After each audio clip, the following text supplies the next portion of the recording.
MBG lagi, MBG lagi. Ngomongin MBG nggak pernah bosen, selalu menarik untuk diikuti. Banyak pakar atau pengamat yang ngomongin MBG di TV maupun sosial media. Ada yang pro, ada yang kontra. Coba deh sekali-kali kita dengerin omongan orang tua siswa tentang masalah MBG.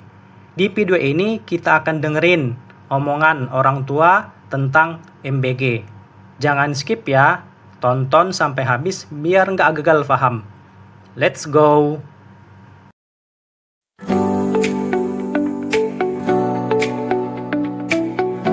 Assalamualaikum teman-teman, apa kabarnya? Semoga teman-teman dalam keadaan sehat walafiat. Kali ini saya akan mencoba membahas mengenai masalah MBG, makan bergizi gratis.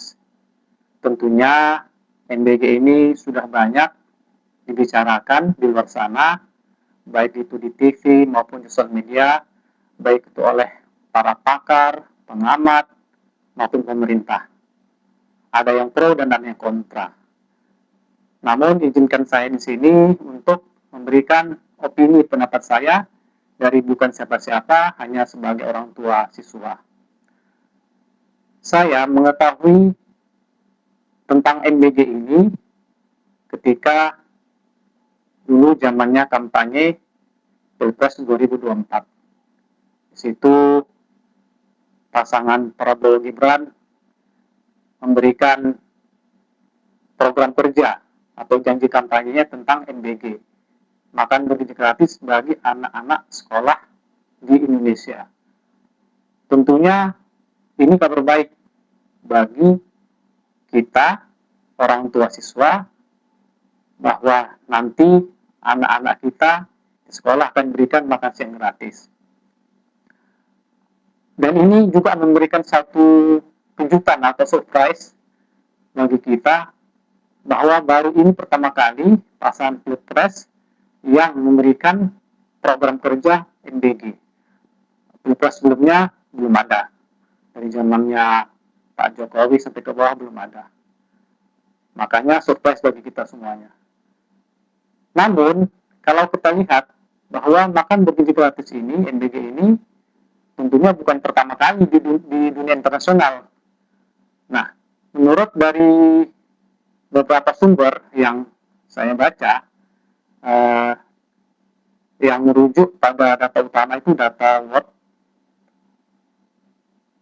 Food Program di tahun 2022, bahwa ternyata ada sekitar 418 juta anak dari sekolah dasar sampai sekolah menengah itu menerima makan bergizi gratis di 176 negara. Dan itu sudah dilakukan di banyak negara, ada yang sudah sampai bertahun-tahun lamanya, ada yang puluhan tahun lamanya. Indonesia termasuk negara yang terbelakang dalam hal ini. Makanya ketika Bapak Prabowo Gibran menyampaikan program ini merupakan suatu kemajuan yang besar bagi kita semuanya. Nah, MBG di masing-masing negara ini tentu berbeda-beda. Kalau kita lihat MBG yang jadi rujukan paling bagus itu Finlandia.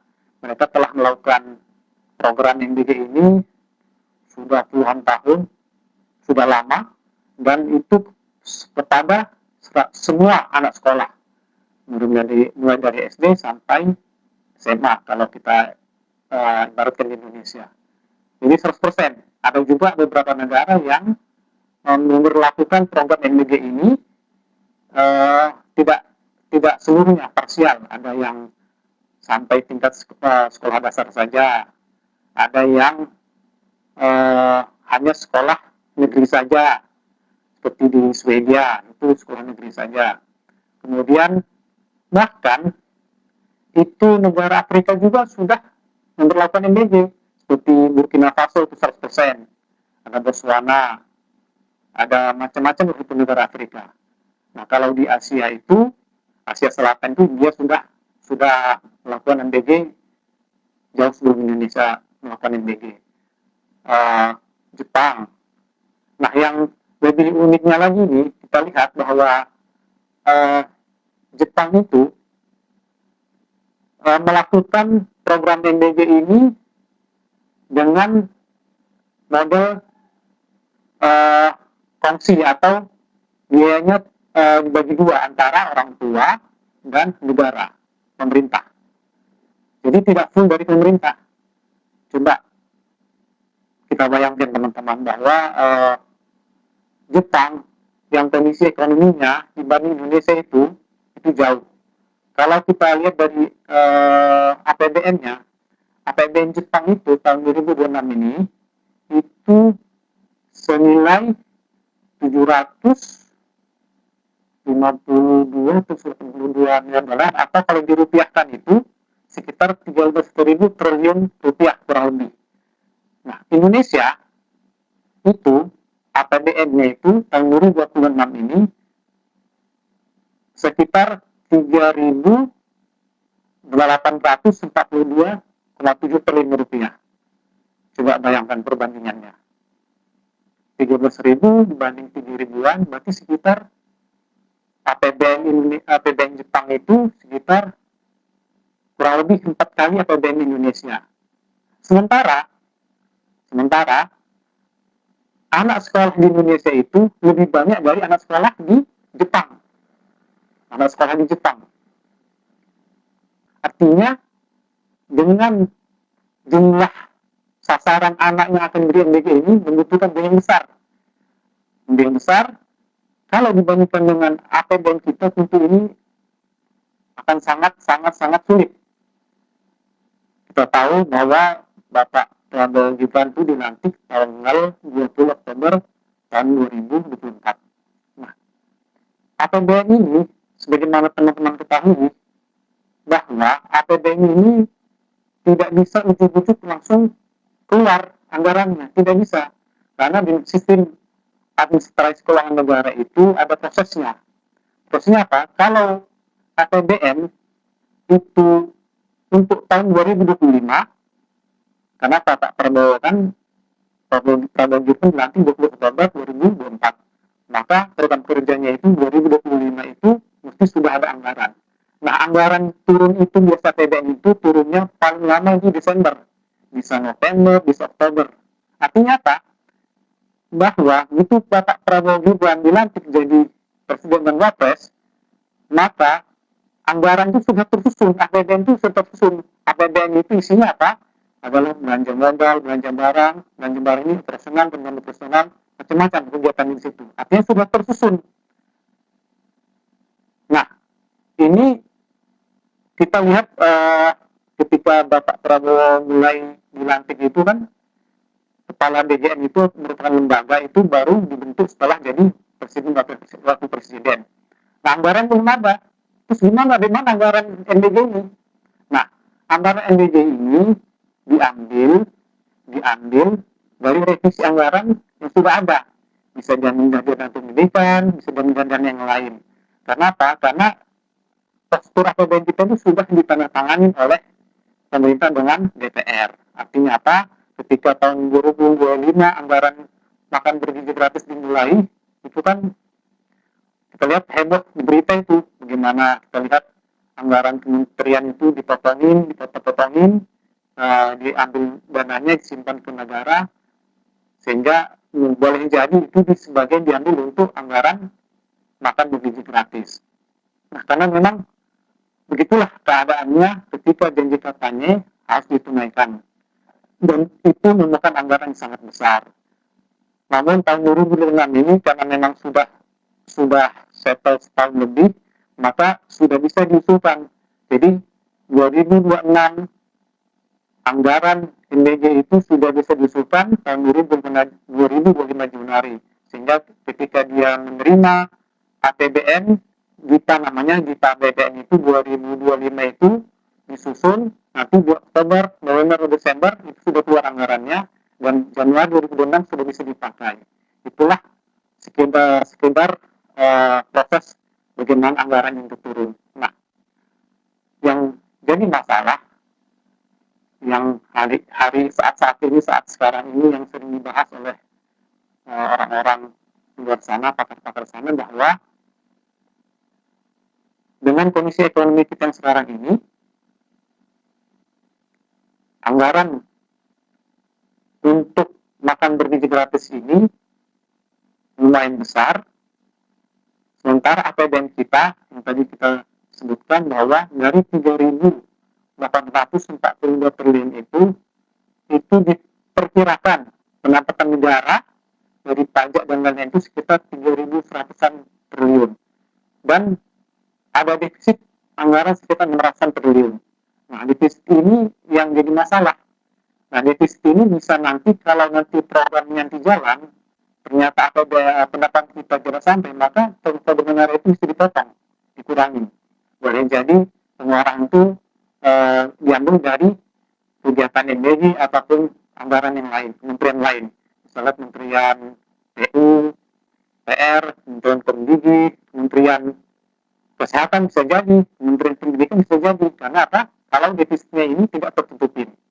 Defisitnya tertutupin biasanya dengan utang lagi. Nah, ini mungkin yang kita hari ini lihat bahwa pemerintah coba menghindari utang.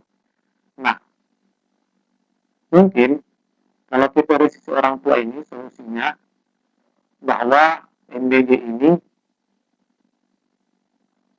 yang lalu-lalu tahun kemarin itu kan semua anak sekolah itu disasar. Semua sekolah disasar, baik sekolah negeri maupun swasta. Baik sekolah yang kita lihat sekolah yang orang tua siswanya itu menengah ke atas, maupun orang tua siswanya yang menengah ke bawah, semua dapat MBG. Nah, kalau boleh, dengan anggaran yang MBG yang mungkin nanti ini kalau defisit terus bakal dipotong, mungkin nanti anggaran MBG ini hanya ditentukan pada orang-orang tertentu atau siswa tertentu, misalnya sekolah-sekolah negeri diutamakan, karena biasanya masuk sekolah negeri itu kalau SD misalnya SMP, SMA, ya kan, tingkat SMA, kalau dia buat penengah itu MAN sama MTS itu biasanya banyak yang menengah ke bawah. Ini bolehlah MBG-nya tetap dilakukan, tapi sekolah-sekolah yang masih favorit sekolah swasta yang mewah itu kalau bisa dihentikan MBG-nya, karena memang kalau orang-orang yang sudah mampu, mereka mungkin bisa membiayai sendiri makan siangnya dari orang tuanya. Ini salah satu cara mungkin untuk mensiasatin anggaran yang mungkin kalau dipotong. Kemudian apalagi, kalau selama ini kan Senin sampai Jumat. Nah, kalau misalnya anggarannya bakal dipotong atau kurang, nanti boleh dikurangi jam makan siangnya, bukan jam makan hari makan siangnya. Kalau misalnya Senin sampai Jumat, boleh dikurangi 1 hari, 4 hari. Misalnya Selasa, Rabu, Jumat, Selasa, Rabu, Kamis, Jumat. Terserah bagaimana nanti kebijakan pemerintah dengan sekolahnya.